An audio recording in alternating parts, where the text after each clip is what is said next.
Hey everyone, a Nerd Named Mark here with another video, and today I'm going to be talking about No Way Home.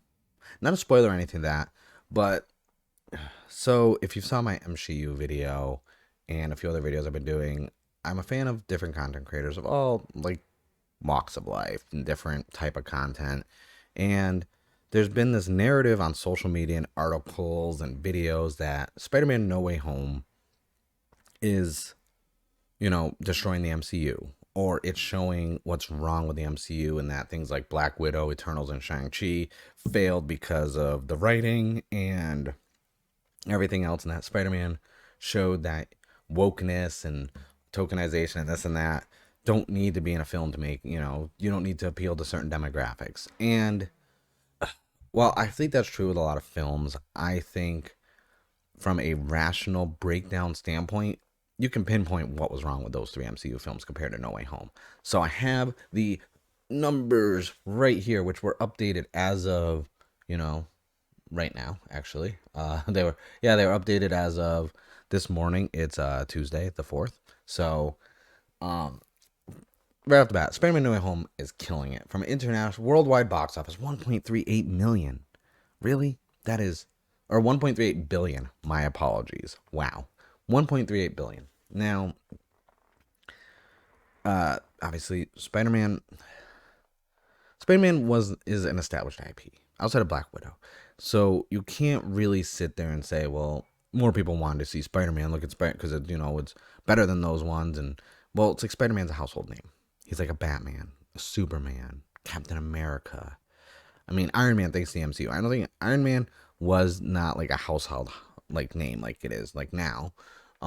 But really quick before we break down everything, I just want to go over the numbers for the MCU films. So Eternals was at 399,612,000. Shang-Chi and the Legends of the Ten Rings was at 417,919,000, and then Black Widow did 375,474,000. Black Widow, right off the bat, I've said it in the MCU video, I've said it on the podcast. Poor timing. Black Widow should have been out years ago. I I still am adamant it should have had the space Captain Marvel had for a release timeline. Just cut out Black Widow's death stuff from the movie and put it there and have it lead into right before Infinity War. Or even Endgame. That's where it should have been. It should not have been released in 2021 at all. That ruined it because it's like you have that mentality. Well, the character's dead. Why do I care about this movie? That was my standpoint, anyways. Now, uh, Shang-Chi and the Legend of Ten Rings. I'm a Shang-Chi fan. I brought this up in the podcast before. I have a lot of the old school comics. I've read them. Fan of the character. Um, Shang-Chi was a new IP brought in, new to the MCU, new to film, a very obscure comic, kind of like we knew who Ant-Man was, but not like widespread, or Guardians of the Galaxy even, and those were hits. Just for Ant-Man made, I mean, 518 million when it came out in 2015. That was a lot for that. Like at the time, the only other couple of films that beat it were, Guardians of the Galaxy, Captain America: The Winter Soldier, and the Avengers films. Like Ant-Man did better than the first Captain America. It did better than Thor. It did better than Incredible Hulk, and it almost tied with Iron Man. So Ant-Man was a pleasant surprise. Then even with Guardians of the Galaxy 770 million. And that was like something that wasn't a widespread popular comic. It really wasn't, especially when the film didn't even use the original Guardians. So the fact that that did as much up until then, the only film that ever beat that was Iron Man 3 and the Avengers. It did more than Winter Soldier and everything else. So it's like that was the first non-Avengers film to make that much money. So obviously you're gonna be like, oh, well, what other IPs can we go through and like try out? And it's like, so Shang-Chi and the Legend of the Ten Rings. Obviously, hindsight 2020. This film, if Iron Man 3 didn't do the Ten Rings and freaking Mandarin the way it did, I feel like we would be having a different conversation about Shang-Chi. 100%. But that's not how it went. Okay? Like Iron Man 3 happened. It's okay. It's also the first solo film out of all the Avengers films to hit 1 billion worldwide. Like it hit 1.2. It almost matched the Avengers because Avengers was 1.5. So right at the bat, 200,000, like just under 300,000 away from tying the Avengers. That's not too bad because other than that, no solo films broke a billion worldwide until Civil War, which was still an ensemble one. So realistically, um, Black Panther and Captain Marvel are actually the only solo films that actually broke a billion worldwide besides Iron Man 3. That's not bad. So, Eternals. Eternals was unnecessary. I'm just saying it right now. What it set up, I'm not even going to spoil it because honestly, I don't care. I don't care to talk about the plot or any of the stuff. Eternals was just an unnecessary film. I think they were just trying to get another ensemble team movie, and it didn't work. Like the writing, the CG, editing, everything. It just was it was a mess. And I mean, I'm not even an Eternals fan. Like I have some issues. I've read the Eternals. I know the story and this and that. It's just this. I knew the second Eternals was announced. I'm like, why? Why is this? This does not need to be made.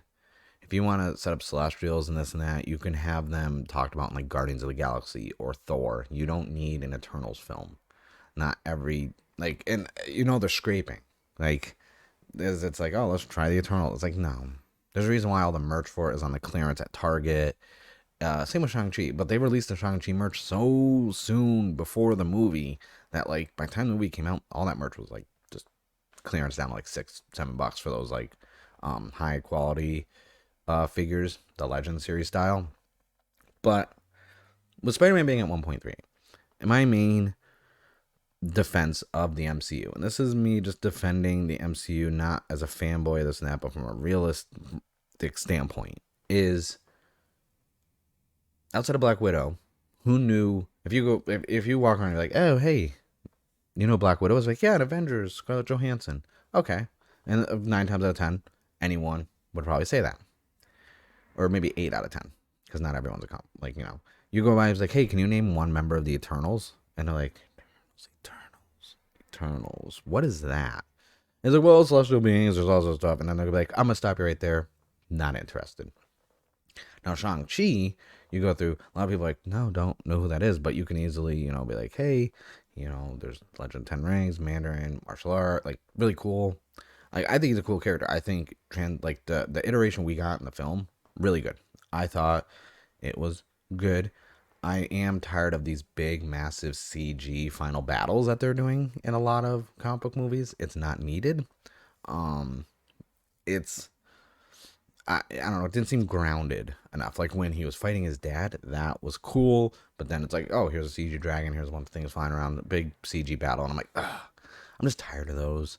I miss the days when it was just like good one-on-one fight. Remember in Winter Soldier when it was like just Cap and Winter Soldier just going at it? That was good. Or in Civil War with you had Iron Man versus Cap and Winter Soldier, really good. I liked those type of fights. I didn't like these grandiose CG filled battles. But Shang-Chi was still a really good film. Now, when you look at the budget of things, so production budget of Shang-Chi was 150 mil. It made 417. So it didn't, and that's just production budget. That's not marketing and everything else. So from a production standpoint, it made money, but obviously with marketing, that's not, I'm sure it lost money. Same with Black Widow. Black Widow was 200 million. It made 375 million. I'm sure with production, this and that, it lost money. Eternals, 200 million, made 399. Like I said, that's just production. That's not including marketing and everything else. So I'm sure that lost money also. Then you have Spider-Man No Way Home, $200 million production budget. 1.38 billion. That made Sony a lot of money. Now, when people are saying, well, the formula for Spider-Man works, like it's Spider-Man, but Spider-Man's a household name. You ask anyone, hey, do you know who Spider-Man is? Of course I know who Spider-Man is. It's like 10 out of 10. Spider-Man is a household name. Of course, more people, a general wide audience is going to go see Spider-Man. Now, interesting thing about that is because Spider-Man Homecoming and Far From Home, I did not enjoy. I did not enjoy this MCU Tony Stark Zero Sugar that we got from Tom Holland Spider-Man. And by the end of No Way Home, we're finally getting an actual Spider-Man. Like, up until then, it did not feel like Spider-Man. So I was pleasantly surprised with No Way Home. And I think going forward, the only thing that the argument that is valid is Spider-Man doesn't need MCU tie-ins or this and that anymore. That's valid. It does not. Spider-Man could be its own entity with Sony now. If they want to loan Spider-Man over to Marvel, I get if they will, but they don't need it. You know, I think Disney needs Spider-Man more than anything. And the formula to say, oh well, Spider-Man had this formula, no wokeness, this and that. That's not even the case. Okay, I did not get anything woke from Black Widow or Shang-Chi. Maybe because I wasn't looking for it. That's the thing. If you're deep diving and looking for stuff like that, you're going to find it. You're going to be able to create it and manipulate situations to make it seem like it is. And, I mean, Eternals, that was just a bad movie. Like, I don't, even like all the race and gender swapping and everything else that was in it, that didn't even bother me. I just wanted better writing and better editing and better character-driven moments than what I got. That movie just was bad in general. And it doesn't help that it was bad in general because now it's being used as an argument for anti-wokeness or wokeness. I don't even know anymore. I don't know what, I don't look for any of that stuff in my movies at all. But Spider-Man, like I said, it's not fair to say Spider-Man had a formula that worked when Spider-Man is a household name. If, say, hypothetically, the next Spider-Man film comes out like July 4th, 2023. Because remember when Spider-Man used to come out like 4th of July weekend? That was good. I miss the 4th of July, like the July Spider-Man release dates. That was, my go-to. It's like, oh, it's July. You know what that means? Time for Spider-Man. Celebrate America with some Spider-Man. And then if Sam Raimi always had a shot in the trilogy where somehow there's an American flag somewhere, Spider-Man in a pose, and I was like, America. That's delicious. So, say hypothetically 2023 July 6th or 7th we're getting the next Spider-Man film, and say very obscurely, very very very obscurely, we're gonna get what's a very obscure Marvel hero or someone who's even been there already. Say we'll get hypothetically an Iron Fist film, because I have a whole lot of issues with Iron Fist. Say we're gonna get the Iron Fist film. Say Iron Fist has this great trailer, great tie-ins, like this and that, looks amazing. But then, say there's like a 45-second teaser for Spider-Man that shows absolutely nothing. Guess what? Everyone's going to go see Spider-Man. Spider-Man's a household name. Spider-Man's the name we know and love. Iron Fist, people are like, Iron Fist, what's that? That sounds very highly inappropriate and something that should be Google search on incognito mode. It's like, no, that's only if there's an ing at the name of the name, at the end of the name. Nah, it's just Iron Fist, not ing. And then, it's not gonna people are still gonna pick Spider-Man. Hell, I'm an Iron Fist fan from the comics. I would pick Spider-Man. Like, so that's like, you gotta debunk that Spider-Man did something that these three films didn't. Like, it's because Eternals and Shang-Chi and like weren't household names. Black Widow was already in so many films, like Iron Man 2, like Captain America in a quick little scene, like all these films, Black Widow was already in them. So it makes sense that, maybe Black Widow should have did better, but at the same time, like I said, this is poor timing. I mean, it opened with 80 million. And yes, the pandemic argument is valid to an extent because a lot of theaters were closed. That's why they put it on Disney Plus for the premium. And that's what hurt them too. $30, that was way too much. If they had dropped the price point to maybe 20, I think it would have worked out better for them. But they should have known with Mulan and Cruella and Black Widow, that they should have never did that whole premium $30 ship. It wasn't gonna work for them. That was a poor choice, especially when they were gonna do that stuff. And HBO and Warner Brothers came through and be like, hey, guess what? Same day theaters, HBO Max, no premium charge. And it's like, that also hurt Disney big time. And I think less of people not want to spend the money, but it hurt them in the court of public opinion because it showed Disney as money hungry and greedy. And you could say, hey, well, if you have, if you're married, you have 2 kids, that's 4 people and you want to watch it for $30, you're saving money than going to the theater. It's like true. But if I'm by myself, I just want to be like, hey, I want to check out this Black Widow film. The movie theater by me is closed. $30. I could have saw it on a matinee for $6. I'm paying $24 extra. No, thank you. And you really think I'm gonna watch this more than once? Probably not. It's been on Disney Plus now, regular. I watched it once, and I was like, oh, yeah. It wasn't, wasn't that bad. But oh, man, I want to sneeze so bad. I have the worst like seasonal allergies because right now winter in California, in Southern California, is equivalent to early spring in New England, and I want to sneeze. But that's beside the point. So, needless to say, Spider-Man No Way Home is different. It's a household name, so you can't compare them to the 3 MCU films that came out last year. And I don't even want to get into the Disney Plus shows. I've talked about them in other videos and on the podcast. I enjoyed a few elements of them. Some I didn't enjoy. I haven't even watched What If yet because I watched like one episode of it and I was like, don't care. So at the end of the day, you can't really compare No Way Home and how much money it made to things like Shang-Chi, Eternals, Black Widow.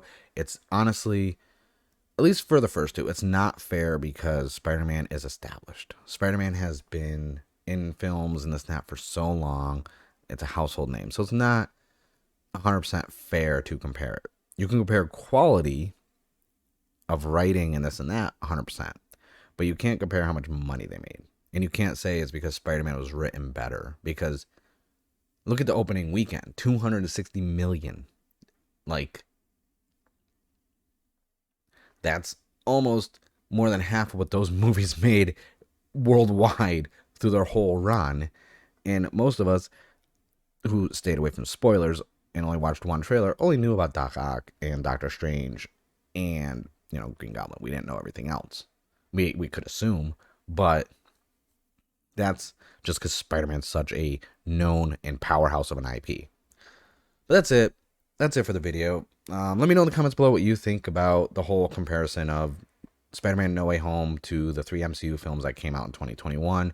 I think it's unfair to compare them. But I'm not going to defend the MCU films. They had flaws. Like ShangChi, I will defend because I enjoyed that film and I like that character, so I'm biased. But from an Eternals and Black Widow standpoint, it's still not a fair comparison, but those weren't good movies. They lacked either poor timing or being unnecessary, like Eternals. So let me know in the comments below what you think. Don't forget to like the video, subscribe to the channel for more videos. I'm going to be doing a lot more comic book, movie stuff, a lot more tokusatsu and TV shows and this and that on top of the podcast, which you can find on Spotify, Stitcher, Apple Podcasts, iHeartRadio, and whatever the Android one, I think it's Google Podcasts. But that's it for the video. I thank you guys for watching, and I'll see you guys in the next video.